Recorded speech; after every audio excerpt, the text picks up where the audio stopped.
Thanks for tuning into our broadcast, The Hard Talk. Here, we intend to chat with players in the hospitality industry and try get a feeling of what are the sentiments that they are facing. From ground up, people to infrastructure to rent. We're going to be completely candid. Today we have with us Mr. Nakul Rajaram, a second generation entrepreneur at the helm of some of Bangalore's most iconic restaurants, Ebony, 13th floor and Asia. But he doesn't stop at restaurants, he also runs a resort in Wayanad called Tranquil. Let's get right into it and hear him out. Hi Nakul. Hi Gautam, how are you? Good afternoon, doing great. Hope you're doing well as well. Yes, doing good. Wonderful, wonderful. So let's just straight jump into the conversation. I'm sure our questions will cover most of the things that we want to address. So I'm Sure. going to start by actually asking you, how are you doing as an individual in this situation, regarding to the businesses and the business itself that you're running? So Gautam, it's a bit of a tricky situation right now because we run three restaurants, two restaurants and a bar, Ebony on the Edge and 13th floor on MG Road. We have temporarily shut as of 5th of July due to the rising cases of Bangalore, the 8 p.m. curfew, and also the Sunday curfew. We saw the first week when we opened on June 11th. We saw a lot of people coming in. So we had just opened the 13th floor space and not Ebony and on the Edge. So we were essentially servicing a 60-seater restaurant. And between lunch and dinner, we saw on average about 40 to 50 people coming every day. This was during week one. During week two, that reduced 10% to about 30 to 40 people coming every day on average. And the third week or the week before we shut, we saw an average of only about, say, 15 people coming in every day, which was not viable for the business. So looking back, when we started off, there were just 500 corona positive cases in the whole of Karnataka when we started. The day we closed, there were 2,000 cases in Karnataka, of which Bangalore contributed more than 50% just on that day. So it was a conscious decision taken by the organization, both looking at the safety of our customers and also our staff, who typically have younger children or older parents living with them. Also, a lot of our staff were living in containment zones. They couldn't get out of the containment zones. People were called back to their villages by their parents or by their family. So it just made sense for us to temporarily close and reopen once there's more certainty and there's more clarity, when we can serve alcohol, when we can open a little later, and hopefully, when the pandemic is closer to the end. Absolutely. I think what you've done actually is a very important aspect of any business, because if you didn't try to do this and try to mitigate the risk of running a business, right? Like you said, there are so many risk factors that are actually revolving back to family and people having opinions about their, kids and sons trying to go out and work in this particular environment. So what I've seen is that instead of mitigating the risk, you've actually decided to take a pause and put a pause on the system and come back when things are really, really normal. Well, that's a great decision. I'm sure there are a lot of other businesses taking this risk, and I'm not sure what they're doing to mitigate this while they're running. But let's just hope for the best on that note. Well, keeping this in mind, I'd like to really jump into saying, how is the ecosystem that that this particular industry is with, from ranging from landlords, employees, vendors? Are they actually supportive? Are they giving you the right credit periods you require? Because we know that things are not functioning, but I'm sure if they are functioning, they expect you to splurge what's needed to be splurged. How are you kind of handling such a situation, or how do you suggest everyone else to manage? So Gautam, if you look at it, the suppliers, landlords have been accommodating to a point, but you need to look at it from their point of view. They've got businesses to run, families to feed, employees to pay. So where and when possible, we have made either full payments or part payments, just to keep them going as well, because some of these suppliers have been with us for 20, 25 years plus. So they know that their money is safe with us, but at the same time, we also need, to give them some clarity on when we can repay these payments. So largely, they have been accommodating. So we had a restaurant in Whitefield, Ebony in Whitefield, which we have decided to close The main reason being we started it, the financials made sense since it was an 88-seater restaurant. But now with the social distancing norms saying you can only operate 50% of your capacity, which now the whole financials changed to a 44-seater restaurant, of which if you have a table for four, a four-seater, and you have two people sitting, that's effectively your capacity going down by 25%. So we looked at it and took, a business decision, not an emotional decision, and decided that during these uncertain times it just didn't make sense for us to continue running the Whitefield restaurant. Right, right. I mean, the fact of the matter still stands that no matter what capacity you're functioning, it's 20, 40, 60, you still need to have the resources to run the restaurant, right? Yes, Having and the you right also amount you of have you have fixed costs like electricity, like coal, like water, employees. There's only so much that you can cut down on that. So your operational costs, and you just reach a point where you know that it doesn't make sense to stay open anymore, and that we just need to wait out this pandemic and reopen when everything is there's more clarity, even in the whole system. Right, right. Very true, very true. Well, on a note of the business again, what part of the business do you think is really the one that's impacted? I mean, if I have to put it in a lighter way or give you some bulletin points, would it be the employees? Would it be the consumer's trust? Or would it be the rental? Or would it be the sanitation costs that are coming up? What is that seems to really be impacting the most in a situation like this? So it's everything, Gautam. So I look at it as a chain. So if there are no customers coming in, we don't have enough money to pay our employees or to pay our suppliers, and the whole ripple effect carries down throughout the industry and eventually the economy.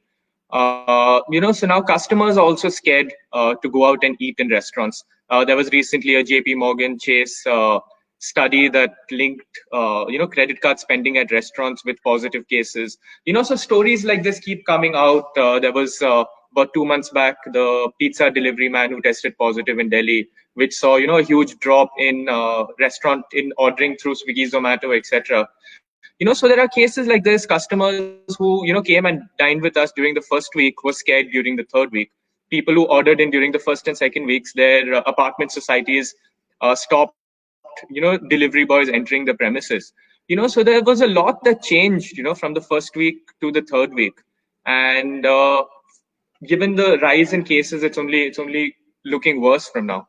True, true that, true that. Well, I see that when a business is shut prominently, everything is cut, as in every relationship or every prospective business vendorship is cut. But if you had a choice, if you were running today, and what would be the top three things that you really eradicate to cut costs? I mean, I'd like to understand if you were running, if you had to run. So the first thing where we cut costs was our DJ at 13th floor. So what we did was we downloaded a playlist through Spotify, and we were playing that. We also tied up with a streaming service called Jukebox, which was about 1/10 the cost of the DJ, or less than 1/10 the cost of the DJ. The second thing was we cut our loyalty program because we saw the loyalty program as a luxury on top of a luxury, which is the restaurant industry. And we thought that we will revisit this program once things get back to normal. The third thing is we cut our marketing budgets, which we typically use for social media, for Zomato, and also started doing our social media marketing and posting in-house between me, my sister, and my brother. Right, right. Fair points. I mean, I think those are the top three things that really is comes into a block that can actually save you a small amount of money or the expenses. Well, coming back to the advertisement costs, how are the dine-ins and the Zomatos actually coming over and pondering you? How are they, are they being persistent on spends? Are they understanding the fact that yes, I'm sure nobody's going to spend? What is your kind of a tone around them on that note? So they've largely understood that restaurants, especially fine dining restaurants, don't have the marketing budgets that they had pre-COVID. So they have come out with programs like contactless dining, both Zomato and Dine Out. So Zomato worked with us on a commission basis. Dine Out was offering a flat fee plus commission, and we thought that at this point we didn't, have the budgets to pay on a flat fee. So we tied up with Zomato. So Zomato came, deployed their contactless dining, did some marketing from their side on their platforms. But largely, it's building trust, Gautam, with the customers. So most of the customers who did come back have been our loyal customers over 25 years, and they said, the first place where we will go and dine out is yours because we've been dining here for so many years. Another thing is we are completely open air. We don't have air conditioning. It's not an enclosed space. Uh, you know, and it's just important to keep your standards up, keep your hygiene up, which we've been doing for 25 years. But of course, now there's a lot more that we do, like sanitizing the tables, sanitizing the menus, the chairs, making sure our staff are temperature checked twice a day. They sanitize their hands every half an hour. Our cutlery and crockery are all sterilized, UV sterilized.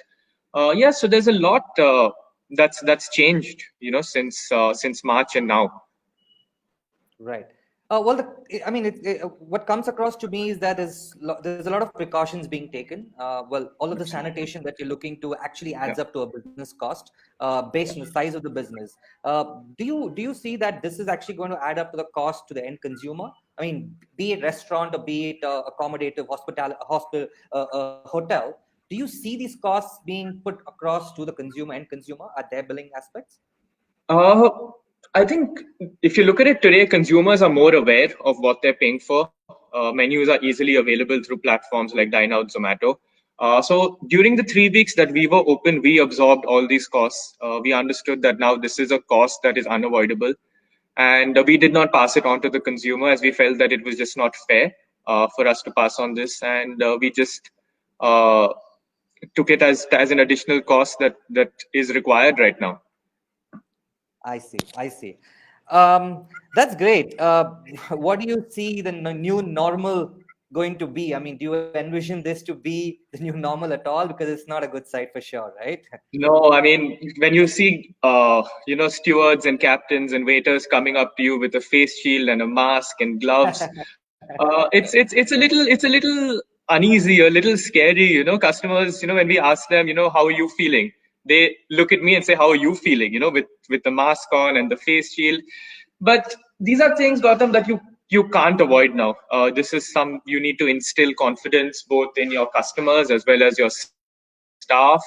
And there will only be normalcy will only resume once we have either a medicine or hopefully a vaccine in the near future. True. I mean, we all hope for the best on that note. I mean, it's Yeah, it's absolutely, not a nice world to be out here right now. absolutely.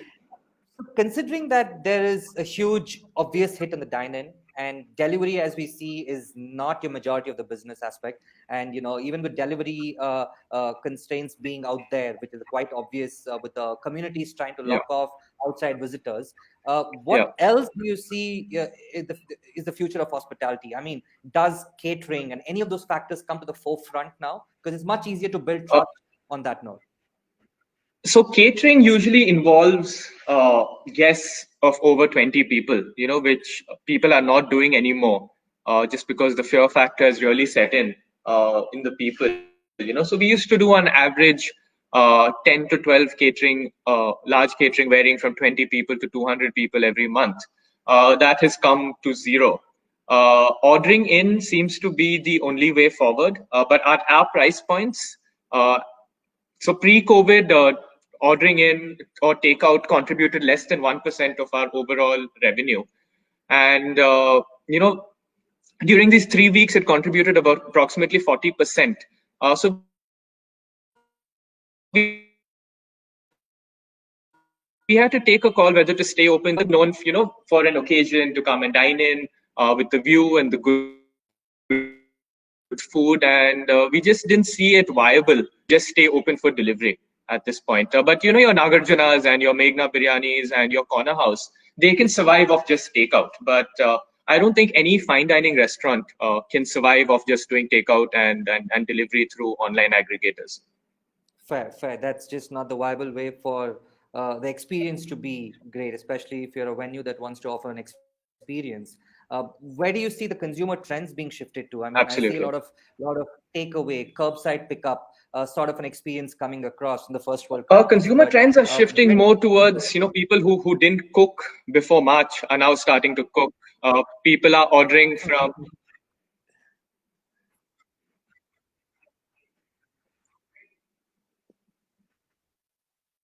No, but I think people are cooking now, are ordering in less. People are ordering from, we see a huge number of home chefs marketing through Instagram, through Facebook.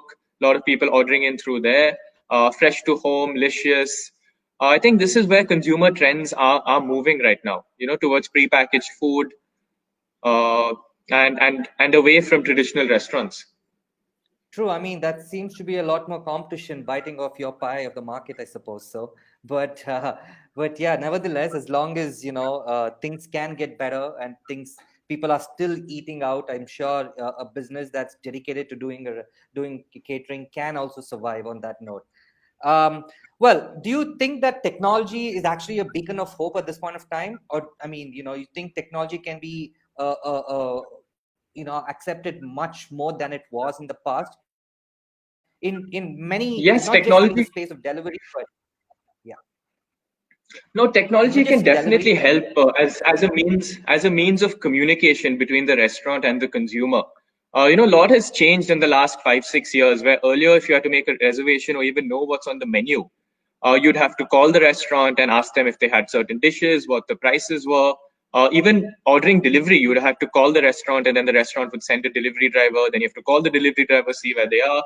But now, through your Zomato, Dine Out, Easy Diner, you can make a reservation, you can see the menu, you can see the prices all online. And also, communicating certain safety standards, safety audits that we've done. This really helps in instilling confidence. Also, Dine Out and Zomato have come out with their contactless dining programs, which again instills confidence in diners that dining out is safe and is okay even during these times.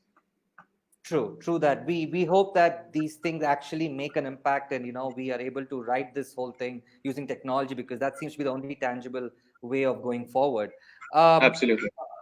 how much longer do you see this to reverberate, and what are the effects that what are the implications of all of these impacts that you've had will last for you going forward? I mean, how do you see that going ahead? As I said, we will only see an end once either a vaccine or a medicine comes out. Uh, or, even the hospitality industry, once we're allowed to serve alcohol again, when we're allowed to stay open a little later. Uh, there's a whole, as communicated earlier, there's a huge ripple effect, right, from everybody, from employees to suppliers to ancillary units. Everybody related to the hospitality industry is suffering right now. About 60% of my staff, or even more now, have gone back, to their villages around Karnataka and to different parts of the country. We don't know if they'll ever return. Highly trained chefs, highly trained stewards, captains, cashiers. They've all gone back to their villages all over the country, and we don't know if they will return, and if they do return, we don't know when that will be. Yeah, I mean, I think the challenge in your hand is quite a lot more than just building trust with the consumers. It's actually building trust with Absolutely, your employees, and absolutely, how do you do that is itself a whole different brainstorming session that you probably need to have. I mean, what percentage of this whole businesses that you see not coming back, even when you decide to open up, or how much of a cost do you think you're going to bear to kind of bring back to this normalcy? How do you see this going forward? I think right now it's unpredictable, Gautam, because the second day after we opened 3 weeks back, our head cashier decided to fly back to Calcutta, and then we had our assistant manager becoming the cashier. During lunch session one day, one of our stewards got a call from his mother saying there are increase in cases in Bangalore. Come back to your hometown immediately. So literally mid session he dropped his removed his uniform, got into his clothes, and left to Mandya. So it's very hard, Gautam, to predict what's going to happen, whether people are going to return, uh, how many restaurants will survive, how many bars will survive. Once this is all over, people are predicting, giving numbers anywhere from 40 to 60% of restaurants and bars that we know of today will not reopen. Right. Absolutely. I mean, that is a shocking revelation to have. In fact, I mean, to say it's quite hard for the new entrants, even I suppose so. Probably the industry itself needs a complete overhaul in this nature. Absolutely. Do you have any a piece of advice of advice that you'd like to give out to restaurateurs generally out there who are functioning today? Because you seem to have taken a step backward and said, we may not be able to contain the risk, and hence we're taking this step going forward. What about the ones who are moving forward? How do you think they can sustain and bring about a lot of sanitation into play? I think you need to people in this industry need to stop taking emotional decisions. I have a friend who opened a pizza joint 2 months before lockdown, and so for people like that, people especially new entrants, it's tough. And when you've just started your new venture, it's very tough for you to think. As from a business point, and not thinking about how much effort you've put into the project, or your savings, or etc., what you've put in. So I think it's people or restaurant owners need to take a logical call and not an emotional call at this, looking at their numbers and the business, and also the safety of their employees and customers, and take a logical decision and not an emotional one at this time. True, that's true. That's true. Worst case scenario, what happens if things do go overboard? I mean, I'm sure that's not the site, the position that we want to be at. But what do you think Yeah. really would happen if things happen to go overboard? I mean, it's happening, but we are not able to realize the heat of it. But what happens when that really gets onto to the urban world? What do you think is going to be the impact of it to the hospitality industry? I think you just need to wait this out, Gautam. Wait it out. Make sure you have enough of a runway of capital, to maintain basic staff salaries, to maintain basic vendor payments, and just whenever this is over, you need to have enough capital also to restart. To buy raw materials, to make sure you have enough coal for the tandoor, to make sure you buy sanitation material. So the only thing right now is you just need to wait, be positive, and hope that when we are allowed to open, we still can.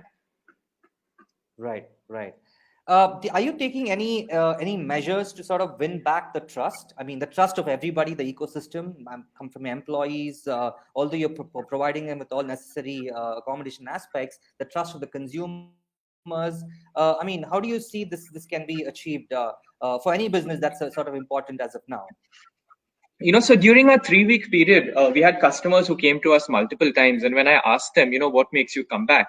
They said one is you've kept up your quality of food, you've kept up your quality of service. You guys are open air, you're maintaining socially distant norms. I can tell that tables are 6 feet apart, you're sanitizing. So it's a different ball game, even, for employees. Now they have to wear masks, they have to remember to also sanitize tables, to sanitize menus, to make sure the tableware has been sterilized. And it's also very important, to maintain clarity and honesty with your staff, and say that this is the current situation. We're doing everything that we can. If you need any support, please reach out to us. And I think just being honest at this time is what is the most important with both your customers as well as your employees, and also your vendors. Right, right. Do you feel that the hospitality industry has had the harsher end of the pie, considering that there's a lot of other industries where there's a human intervention, there's human interaction. I mean, be it wellness and spa. But do you see that hospitality has been taken the biggest hit and the burden, and do you feel that to be a fair affair? I don't know if the biggest hit, but definitely, one of the industries that have been hit the hardest. If you look at restaurants, Gautam, restaurants, I look at it as a luxury, right? You don't have to go out to a restaurant to survive.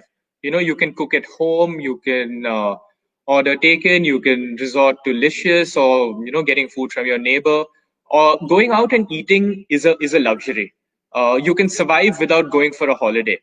But you can't survive without basic medical care. You can't survive without medicines. You can't survive without, a lot of other things. But we have to look at the hospitality industry as a luxury, and not a necessity during these tough times. Also, with people losing jobs, taking pay cuts, not being certain, if they're going to be employed tomorrow. People are also, holding back on unnecessary spending during this time. Right. True. True. Are you ideating anything that's beyond just dine in and dine out? I mean, there are pre-packed foods that are coming out from restaurants today. There are various other ways of catering services that people are trying to do. they're going completely online, looking at the ecosystem that we have. Are you trying to, in particularly, come up with some unique concepts at Aswati? The points that you mentioned, Gautam, all, you have to look at it that all of these involve a basic amount of investment. So right now we are just waiting it out. We are planning to launch a couple of brands, mainly targeting takeout and online ordering, which will be at a lower price point than what you see at Ebony or ASEAN on the edge.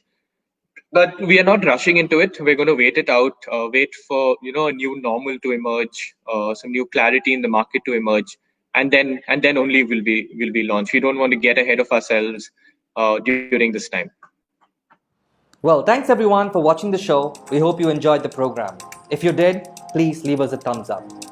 We strongly believe that to build the future of hospitality, we really need to get to the core of the problem here. And that is the sentiment faced by every person in the industry at the moment. If you want to feature on our show or know anyone else who has something to say, please reach out to us on the details given below. We have a long and hard path to realize the true solutions for the hospitality industry. We'll see you in the next episode. Until then, have a nice day and goodbye.